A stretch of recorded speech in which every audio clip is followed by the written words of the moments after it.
యోహాను రాసినటువంటి మొదటి పత్రిక, బైబిల్లో మొదటి యోహాను పత్రిక 2వ అధ్యాయము 2వ వచనాన్ని చదువుకుందాం. మొదటి యోహాను 2:2 ఆయనే మన పాపములకు శాంతికరమే ఉన్నాడు, మన పాపములకు మాత్రమే కాదు సర్వలోకమునకు శాంతికరమై ఉన్నాడు. ఆయనే మన పాపలకు ఏమైనాడు? శాంతికరమై ఉన్నాడు. ఉదయకాలపులో దేవుడు ఈ వాక్యమును మన వినికిడిలో ఆశీర్వదించునుగాక. ఆమేన్. ప్రభునందు ప్రియమైనటువంటి వారలారా, ఈ యోహాను రాసినటువంటి తన పత్రికలో 5 అధ్యాయాలు కలిగినటువంటి అధ్యాయాన్ని మనం చూస్తాం. ఎక్కువగా యోహాను దేని గురించి రాశాడంటే ఆయన ప్రేమను గురించి రాశాడు. అంత మాత్రమే కాదు, పాపాన్ని గురించి రాశాడు, ప్రజల గురించి ఎక్కువగా యోహాను రాశాడు. యోహాను రాసినటువంటి ఈ పత్రికలో యోహాను సువార్త ఉన్నది, యోహాను పత్రికలు ఉన్నాయి. ఏదేమైనప్పటికీ కూడా యోహాను పత్రికలో 5 అధ్యాయాలు 5 రకాలుగా ఆయన గురించి రాయబడింది. అక్కడ మొదటి అధ్యాయంలో మొదటి అధ్యాయం 5వ వచనంలో వెలుగై ఉన్న దేవుడిని కనిపిస్తాడు. ఆయన యేసుప్రభు ఎట్లా కనిపిస్తాడు చూడండి. మీరు కావాలంటే లేఖనాలు చదువు, ఆయన ఎవరస్తులు చదువుదాం. యోహాను మొదటి పత్రిక 1:5 ఏం రాయబడుతుంది? మేము ఆయన వలన విని మీకు ప్రకటించిన వర్తమానం ఏదనగా దేవుడు వెలుగై ఉన్నాడు. ఏమై ఉన్నాడు ఆయన? ఒకటి, వెలుగై ఉన్న దేవుడు. ఇప్పుడు మనం ఎక్కడున్నాం? ఒకప్పుడు అంటే చీకటిలో ఉన్నాం. వెలుగై ఉన్న దేవుని మనం ఆరాధన చేస్తున్నాం. బైబిల్ నిన్ను గురించి మీరు లోకముకి ఏమన్నారు? వెలుగై ఉన్నారని రాశాడు. ఇప్పుడు మన వెలుగు సమ్మతులయ్యాం. అందుకే యోహాను దేవుని ఏమో రాసంటే వెలుగై ఉన్న దేవుడిని రాశాడు. 2వ అధ్యాయం 2వ వచనంలో చూస్తే ఆయనే మన పాపములకు శాంతికరమై ఉన్నాడని రాశాడు. ఇప్పుడు యేసు ప్రభువు చేసింది మన పాపాలకు శాంతి. కింద పుట్టినోట్లు ఇచ్చి ప్రయాచిత్తమై ఉన్నాడని రాశాడు. కింద వచనంలో ఏమైనంట? పాపాలకు ప్రయాచిత్తం చేసినటువంటి దేవుడిగా రాసుకోవాలి. 3వ అధ్యాయం 3వ వచనం చూస్తే ఆయన పవిత్రుడై ఉన్నట్టుగా రాశాడు. ఆయన పవిత్రుడై ఉన్నట్టుగా రాశాడు. ఆ తర్వాత 4వ అధ్యాయం 16వ వచనంలో ప్రేమ స్వరూపి ఉన్నాడని రాశాడు. యోహాను పత్రిక అంతటిలో ప్రభువుని ఏ విధంగా పోల్చాడు, ఆయనకి ఎటువంటి పేర్లతో పిలువబడిందో ప్రేమై ఉన్నటువంటి దేవుడిని రాయబడింది. 5వ అధ్యాయం 20వ వచనంలో నిత్య జీవమై ఉన్నవాడని రాయబడింది. 1 వెలుగే ఉన్న దేవుడు, 2 శాంతికరమే ఉన్న దేవుడు, 3 పవిత్రుడే ఉన్న దేవుడు, 4 ప్రేమై ఉన్న దేవుడు, 5 నిత్య జీవమై ఉన్న దేవుడు. 5 అధ్యాయాలు 5 రకాల పేర్లతో పిలువబడిన వాడిగా చూస్తున్నాం. ఎవరిని? మన ప్రభునటువంటి యేసుక్రీస్తు వారిని. ఈరోజు నేను ఒక్క పదం మీద దేవుని వాక్యం ధ్యానం చేద్దాం. 2వ అధ్యాయానికి వద్దాం రండి. 2వ అధ్యాయం 2వ వచనం మనం చదువుకున్నటువంటి మూలవాక్యం. ఈ మూలవాక్యం ఎలా చదువుకుంటున్నాం? ఆయనే మన పాపములకు శాంతికరమే ఉన్నాడు అని రాశాడు. శాంతికరమే ఉన్నాడని రాశాడు. కింద పుట్టినట్టాడు ప్రాయచిత్తమై ఉన్నాడని రాశాడండి. మనకే కాదు సర్వలోకానికి ఏం చేస్తాడు ఆయన? శాంతి. ఈరోజు సమస్త మానవాళు శాంతి బలి చేస్తున్నారు. బలి పశువు ద్వారా ఊరికి, గ్రామానికి, దేశానికి ఏమొస్తుందట? శాంతి కలుగుతుందని చేస్తారు. అది ఏటేటా చేయాలి, సంవత్సరం జరగాలి. ఏం చేయాలి? సంవత్సరం బలి పశువు అర్పించాలి. పేదవాడు మరి పాపం చేసినటువంటి ఏ మానవుడైనా వాను దేవుని దగ్గరికి వెళ్ళి కోడిని కానీ మేకను కానీ మరొకటి కావచ్చు వాడి స్థాయిని బట్టి, వాడి స్థితిని బట్టి బలి అర్పిస్తారు. అయ్యా, ఈ సంవత్సరంలో నేను పాపాలు చేశాను, నన్ను క్షమించు నాయనా, నా పాపాల ద్వారా దీనిని నా పక్షాన్ని దీని ఏం చేస్తాను, నేను బలిస్తున్నానని ఇస్తాడు. అది పాత నిబంధన గ్రంథం నుంచి చూస్తున్నట్టు విధానమును నేటికి ఈ యుగాంతం వరకు కూడా అలాగే జరుగుతూ ఉంది. బలి పశువుగా అర్పించబడిన ప్రభువుని చూస్తాము.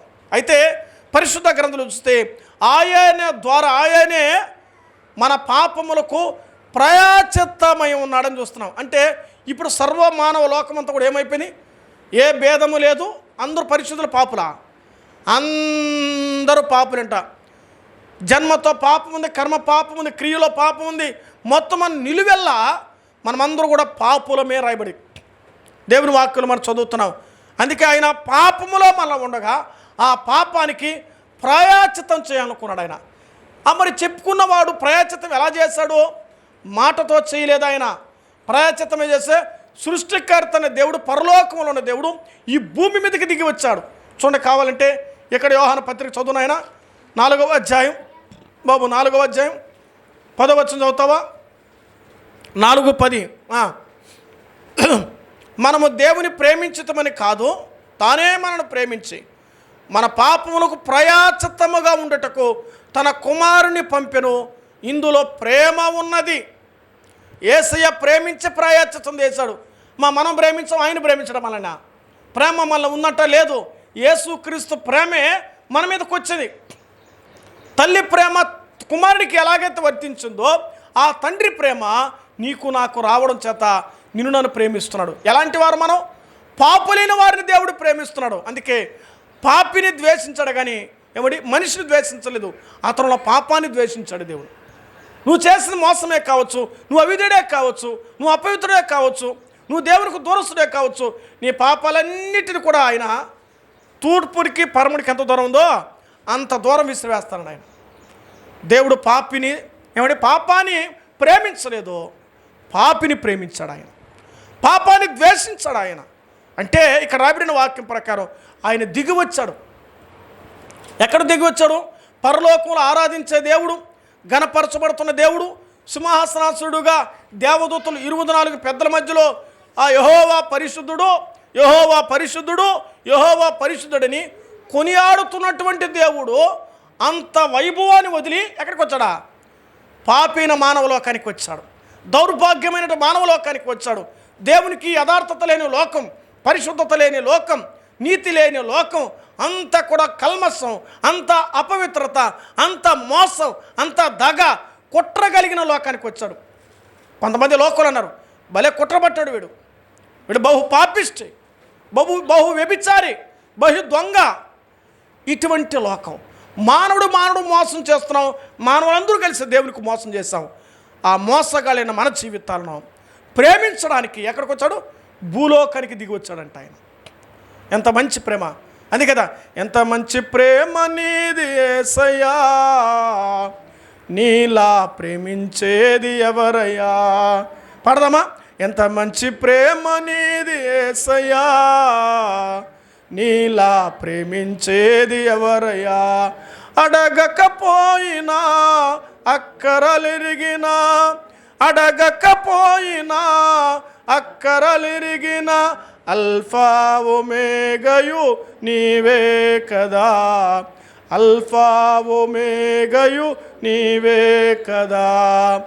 ఎంత మంచి ప్రేమ నీది యేసయ్యా, నీలా ప్రేమించేది. మా మోసగాడ నీవు నేను, దౌర్భాగ్యుడి నీవు నేను, ఇంత ఘోర పాపిని మళ్ళీ ప్రేమించాడే. ఎంత మంచి ప్రేమ యేసయ్యది, ఎంత జాలి యేసయ్యది, ఎంత కనికరం యేసయ్యది. అందుకే ఆయన ఆరాధించడానికి రావాలి. దేవదూతల ఆరాధన వదులుకొని దేవుడు భూమి మీదన ఒక మానవుని ఆరాధన కోరుకున్నాడు. ఆ దేవదేవుడు నిన్ను కోరుకున్నాడు. ఇష్టపడవు. ఏ యోగ్యత ఉన్నది, ఏ అర్హత ఉంది మనలో? నీ జీవితం, నా జీవితాన్ని శాంతిపరచడానికి, ప్రాయశ్చిత్తము చేయడానికి ఆయన మనుష్య కుమారుడికి భూలోకానికి దిగి వచ్చాడు. పాపమెరుగును ఆయన ఒక పాపిగా చేయబడిన ఇష్టపడి తను తగ్గించుకున్న దేవుడే మానవ స్వరూపం దాల్చాడండి. ఆయన ప్రతిబింబం మనం, ఆయన స్వారూప్యం మనం. ప్రాయశ్చిత్తం చేయడానికి. ప్రాయశ్చిత్తం దేనికి? అసలు ప్రాయశ్చిత్తం చేయాలి దేనికంటే పరిశుద్ధ గ్రంథం చదువు ఆయన. 65వ కీర్తన చదువుతారు ఒక మాట. కీర్తనల గ్రంథం 65వ కీర్తన, ముందు కీర్తన చదువు. కీర్తనల గ్రంథం 65వ కీర్తన 3వ చరణం ఏం రాయబడింది అక్కడ? 65:3. 65:3లో ఏం రాయబడింది అక్కడ వాక్యం? చదవాలి. అక్కడ ఒక విశేషమైనటువంటి మానవుల కొరకు రాయబడిన మాట అక్కడ రాయబడింది. నా మీద మోపబడిన దోషములు భరింపజాలనివి. కీర్తన 65:3. నా మీద మోపబడిన దోషములు భరింపజాలనివి, మా అతిక్రమం నిమిత్తం నీవే ప్రాయశ్చిత్తము చేయదు. మన మీద ఏం మోపబడిందట? చెప్పాలమ్మా, చెప్పాలి, తల్లులు చెప్పాలి. మన మీద ఏం మోపబడిందట? నేను మళ్ళా చదువుతాను, మీరు చెప్తారు అందరూ. నేను చెప్తాను, మీరు చెప్పండి. నేను చదువుతా జాగ్రత్త. నా మీద మోపబడే దోషములు భరింపజాలనివి అంటే మన మీద ఏం మోపబడ్డాయి? దోషాలు మోపబడ్డాయి. ఏ దోషాలు? తెలిసి చేస్తున్నాం, తెలియక చేస్తున్నాం. మనం దోషులం. మన దోషాలు ఎంత రాయబడి తెలుసు బైబిల్లో? తల వెంట్రుకల కంటే మించిన దోషాలను మంది కూడా 42వ కీర్తన 40వ కీర్తన రాస్తాడు, నా దోషంలో నా తల వెంట్రుకల కంటే మించిన దోషాలు. అంత దౌర్భాగ్యులు మనం, అంత పాపంలో ఉన్నవారు.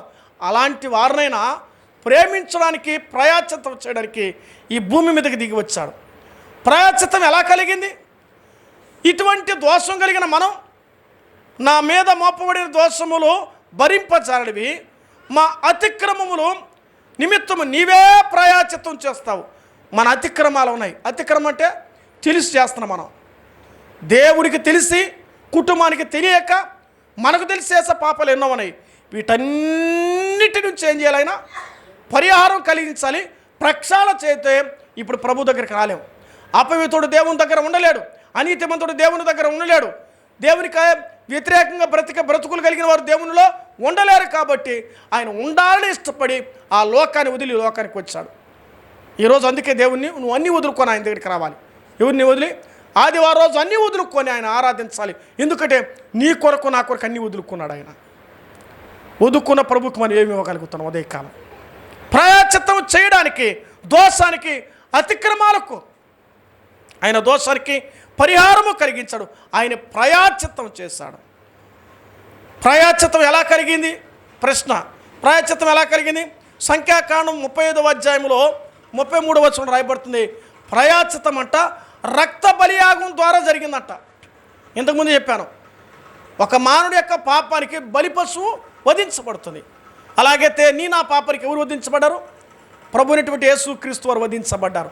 పాపమెరుగోని ఆయన, దోషము లేని ఆయన, అపవిత్రత లేని ఆయన, కల్మషము లేని ఆయన నీ కొరకు నా కొరకు కలువరులో ఏమైనా తెలిసిన సిలువ మేకుల మధ్యలో రక్త బలి ఆగించబడి తల మొదలుకొని పాదాలను కూడా అసలు యేసు ప్రభు కొరకే మొలకిరీటం చేశారు. యేసు ప్రభు కొరకు మేకులు దిగగొట్టారు. కాళ్ళ చేతుల మేకులతో దిగగొట్టి వీపంతా నాగట వల్ల చాలదే ఆయన రక్తసిక్తుడిగా మార్చబడ్డారు. మనం నిజానికి సిలువకు వెళ్ళాలి. ఆ దోషులు మనం, ఆ ముద్దాయిలు మనం, ఆ హంతకులు మనం, ఆ పాపులు మనం, ఆ శిక్ష మనది. నా బదులుగా ప్రభు ఆ సిలువలో యజ్ఞమయ్యాడు. ఇదిగో ఒకవేళ ఆయనే గారి ప్రచారం చేయకపోతే, యేసు రక్తము ప్రతి పాపము నుండి పరిశుద్ధంగా చేయకపోతే ఆ రక్త బలియాగం చేత నేను అగ్నిగుండానికి వెళ్ళాలి. యుగయుగాలు కాలిపోవాలి, యుగయుగాలు యాత్ర పడాలి, యుగయుగాలు బలించాలి. ఆ బలియాగం ఎవరు చేస్తారు? యేసు ప్రభు వారు బలియాగం చేశాడు. సిలువలో కొట్టబడ్డాడు, అవమానించబడ్డాడు. ఆయన ఉమ్మి వేస్తారు, ఓర్చుకున్నాడు. ఆయన గుద్దారు, ఒప్పుకున్నాడు. ఆయన పెరికారు, సహించుకున్నాడు. ఎంతటి ప్రేమ కలిగిన వాడండి. ఏ మంచి ఉంది, ఏ యోగ్యత ఉంది, ఏ నీతి కలిగిన మన జీవితాల్లో ఇంతగా ప్రేమించాడే, ఇంతగా కనికరించాడే, ఇంతగా ఆదరించాడే. ఆ దేవుని మనం ఆరాధించక ఉండగలమా? ఆ దేవదేవుని పూజించక మనం ఉండగలమా? ఆ దేవుని ఆరాధించక మరి కొనియాడకుండా ఉండగలమా? ఎంత మంచి ప్రేమించిన ప్రభువయ్యా. ఉదయకాల పిల్లలు మనం ఆలోచిస్తే, అయ్యా నా కొరకు ఈరోజు వాక్యం ప్రాయశ్చిత్తము చేసిన యేసయ్యా నీకు నేనేమి ఇవ్వగలను? ఏమిచ్చేది ప్రభువా? ప్రాయశ్చిత్తం ద్వారా మనకు కలిగిన ధన్యత ఏంటో తెలుసా? యేసు ప్రభు రక్తధారల ద్వారా మనకు ప్రాయశ్చిత్తం చేస్తే లేవియాకాండం 4:23లో రాయబడుతుంది. 4:26లో అక్కడ రాబడిన మాట బైబిల్ ఏం తెలుసండి? ప్రాయశ్చిత్తము ద్వారా మనకు కలిగింది క్షమాపణ. మన పాపాలు క్షమించాడు, మన దోషాలు క్షమించాడు, మన అతిక్రమాలు క్షమించాడు, మన అవిధేయత క్షమించాడు. దేవుడే క్షమించకపోతే మనకేం మిగిలేదు? ఇంకా అగ్నిగుండమే. యేసయ్య నా పాపాల్ని క్షమించాడు. అందుకే క్షమాపణ పొందాము. కాబట్టి ఈరోజు ప్రభు పాదాల దగ్గరికి మనం వచ్చాం. ప్రభువే కానీ క్షమించకపోతే, ప్రభువే మన దగ్గరికి రాకపోతే ఇప్పుడు ఈరోజు ధన్యత మనకు ఉండేది కాదు. ఇంకా క్షమాపణ పొందేవారు లోకంలో ఎంతోమంది ఉండగా అంతమందిలో నిన్ను ఎంచుకున్నాడు దేవుడు. తల్లి గర్భంలో రూపింపబడక మునిపే నిన్ను ఎరిగాడు దేవుడు.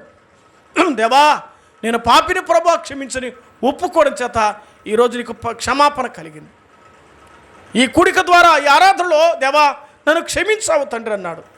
అక్కడే లేవియాకాండం 14వ అధ్యాయము 53వ వచనం ఏం రాయబడుతుందంటే అక్కడ పవిత్రపరచడం రాయబడింది. లేవియాకాండం 14:53లో పవిత్రపరచడం అని. దేని ద్వారా? ప్రాయశ్చిత్తము ద్వారా మనకు పవిత్రత కలిగింది. ప్రాయశ్చిత్తం ద్వారా మనకు క్షమాపణ కలిగింది. ప్రయాచిత్తము ద్వారా కీర్తన గ్రంథం 32వ కీర్తన 1వ చరణంలో మనము ధన్యులయ్యాం. ఆ వచ్చిన చదువునైనా కీర్తన గ్రంథం 32వ కీర్తన 1వ చరణం చదువుదామా? కీర్తన 32:1 ఏం రాయబడింది? తన అతిక్రమములకు పరిహారం నొందినవాడు, తన పాపములకు ప్రయాచితం నొందినవాడు ధన్యుడు. అమ్మా, ఈ మాట అందు చెప్పడం మనం ఏమయ్యా ఈరోజు? పాపమునకు ప్రయాచితము కలిగించబడిన దాన్ని బట్టి, క్షమాపణ కలిగిన దాన్ని బట్టి, పరిశుద్ధ పరచబడ్డాం కాబట్టి ఇప్పుడు మనం ధన్యులయ్యాం. ఒకప్పుడు మనం ఎవరు? మనం దరిద్రులం, ఇప్పుడేమో ధన్యులయ్యాం. ఒకప్పుడు మనం అపవిత్రులం, ఇప్పుడు మనమేమో పరిశుద్ధులయ్యాం. బా, ఎంత భాగ్యం, ఎంత ధన్యత! ఎవరిని బట్టి? యేసుక్రీస్తు రక్త ప్రక్షాళన చేత ఆయన ప్రయాచిత్తము చేయగా మనకు కలిగినటువంటి ధన్యత. ప్రయాచిత్తము చేసిన ప్రభు ఆయన. ఈ ఉదయకాలంలో ఆ యేసయ్యను మనం ఎలా తలపోసుకుంటే, యేసయ్యా నా కొరకు నువ్వు ప్రయాచిత్తం అయ్యేవయ్యా, నన్ను ప్రేమించావు ప్రభువా, నా కొరకే రక్తమును కార్చావు, నా కొరకే కలువులో బలిపోవు, నీకు నేనేమి ఇవ్వగలను? ప్రభుకి ఉదయకాలం మనం ఏమి ఇవ్వగలమని? ఏమి ఇవ్వగలం? ఏమి ఇవ్వగలనే నా యేసయ్య? ఏమిస్తాం దేవునికి?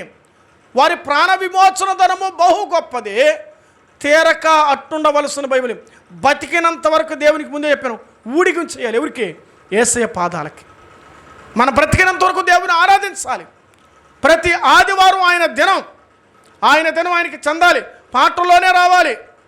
ఉదయకాల పెందల కడి వచ్చి ప్రభుని పాటలతోనే, ప్రార్థనతో, పాటలతో ప్రభుని గణపరచాలి, గౌరవించాలి. మన ప్రభు ఎంత గౌరవం కలిగిన వాడండి, ఎంత మర్యాద కలిగిన వాడు. సృష్టికర్తకు విలువ ఇవ్వాలి మనం. ఎవరికా? సృష్టికర్తవైన యెహోవా. ఆ సృష్టికర్తకు గౌరవం ఇవ్వాలి. ఎక్కడిద్దరు ముగ్గురు కూడి నా నామమును ప్రార్థిస్తారో వారి మధ్యలో ప్రభు ఉంటానడగా. ఇప్పుడు మన మధ్యలో ప్రభు ఉంటాను మనకు తెలిస్తే మనమే ముందు రావాలి. ఆయన సమయాన్ని దొంగిలించక పెందల కడని వచ్చి, ప్రభువా నా పట్ల ప్రయాచిత్తం చేసిన యేసయ్య నీకేమి ఇవ్వగలను? ఆయన ఏమిచ్చి నేను రాని తీర్చగలను? యెహోవా నామానికి తగిన మహిమ ఆయనకి చెల్లించమని రాయబడింది. దేవుడు నామానికి తగిన మహిమ మనం ఏం చేయాలి? చెల్లించాలి. ఆయన ఇచ్చిన గౌరవం, ఆయన ఇచ్చిన మర్యాద, ఆయన ద్వారా నీ భాగ్యం. అదే ఆయన చేయకపోతే, అదే ఆయన మనకి ఇవ్వకపోతే, అదే మనకు చేయకపోతే ఈరోజు ఈ భాగ్యం ఉండేది కాదు. మన జీవితాలకు ప్రయాచిత్వం కలిగించారు ప్రభుని. యేసయ్య ద్వారా మనకు కలిగిన భాగ్యం బట్టి ప్రభుని మనం ఎంతగా కనపరచాలి. రోమాపత్రిక 12వ అధ్యాయము 1వ వచనం చదువుకుందాం రండి. రోమాపత్రిక 12వ అధ్యాయము 1వ వచనంలో, ఇంత చేసిన దేవునికి నీవు నేనేం చేయాలి? ఇంత చేసిన దేవునికి నీవు నేనేం చేయాలి? రోమాపత్రిక 12వ అధ్యాయం 1వ వచనం, కాబట్టి సహోదరులారా పరిశుద్ధమును దేవునికి అనుకూలమైన సజీవయాగముగా మీ శరీరములు ఆయనకు సమర్పించుకోండి. దేవుని వాత్సమును బట్టి మిమ్మల్ని బతిమలాడుకొనుచున్నాం. ఇట్టి సేవయుక్తమైనది. ఈ వాక్యం నేను చదువుకున్నా. ఏమి రాయబడింది వాక్యంలో? కాబట్టి ప్రియులారా పరిశుద్ధమును దేవునికి అనుకూలమైన సజీవయాగముగా. ఎట్లా రాయబడి బైబిల్లో? సజీవయాగంగా సమర్పించుకోమన్నాడు. చచ్చిపోయి సమర్పించమల్లా. ప్రాణాత్మ దేహాలతో మన బ్రతికం చనిపోయామా? మన బ్రతికి ఉన్నాం. ప్రాణం బ్రతకాలి, శరీరం బ్రతకాలి. ప్రాణాత్మ దేహాలతో దేవుని ఆరాధించాలి. శరీరం ఆరాధించడం మనసు లేకపోవడం కాదు. కల్మషము లేని ఆరాధన, కలంకము లేని ఆరాధన, మచ్చలేని ఆరాధన, ముడత లేని ఆరాధన, పరిశుద్ధమైనటువంటి ఆరాధన మనం ఏం చేయాలి మన ప్రభుకి. పరిశుద్ధమైన ఆరాధన ప్రభుకి అవసరం. ఎందుకు? ఆయన ఎలాంటి వాడు? యెహోవా పరిశుద్ధుడు, యెహోవా పరిశుద్ధుడు, యెహోవా పరిశుద్ధుడు. యెహోవా పరిశుద్ధుడు. పరిశుద్ధుడైన ప్రభుని మనం ఏం చేయాలి? ఇది ఏ దినం? బైబిల్లో రాబడుతుంది, ఇది పరిశుద్ధమైన దినం. పరిశుద్ధమైన దినములో పరిశుద్ధుడైన ప్రభుని మనం ఆరాధన చేయాలి. పరిశుద్ధమైన దినంలో ప్రభుని మనం ఆరాధన చేయాలి. కాబట్టి ఈ ఉదయకాలంలో మనం చదువుకున్నటువంటి ఆరాధన ప్రకారం ప్రయాచిత్తము చేసిన ప్రభుకి హృదయపూర్వకంగా మనస్సారా ప్రాణాత్మ దేహాలతో మన ప్రభుని స్తుతించాలి, ప్రభుని ఘనపరచాలి, ప్రభుని గౌరవించాలి, ఆయన సన్మానించాలి. ఎందుకో తెలుసా? సన్మానానికి పాత్రుడు, స్తుతులకు పాత్రుడు, స్తోత్రాలకు సరిపోయిన వాడు, ఆరాధనకు యోగ్యుడు, పూజనీయుడు, పూజారుడు. సమస్త దేవతల కంటే మహోన్నతమైన వాడు. యెహోవా నామము పరిశుద్ధమైనది. అట్టి నామాన్ని మనం ధరించిన మన జీవితాల్లో, రక్షణ భాగ్యం ఇచ్చిన మన జీవితాల్లో, ఈ భాగ్యం ఈ ధన్యత ఇచ్చిన మన జీవితాల్లో హృదయపూర్వకంగా మనసారా ప్రభుని ఆరాధిస్తూ ప్రభుని కనపరుస్తూ ఆరాధనలో మనం దాటిపోదువుగాక. ప్రభు తన మాటలు మన వినికిడులు ఆశీర్వదించునుగాక. ఆమేన్. పాపులమైన మన మీద తన యాచర్య గణ ప్రేమ, పాపులమైన మన మీద తన యాచర్య ఘన ప్రేమ కుమారించెను మన ప్రభువు, కృతజ్ఞత చెల్లించె.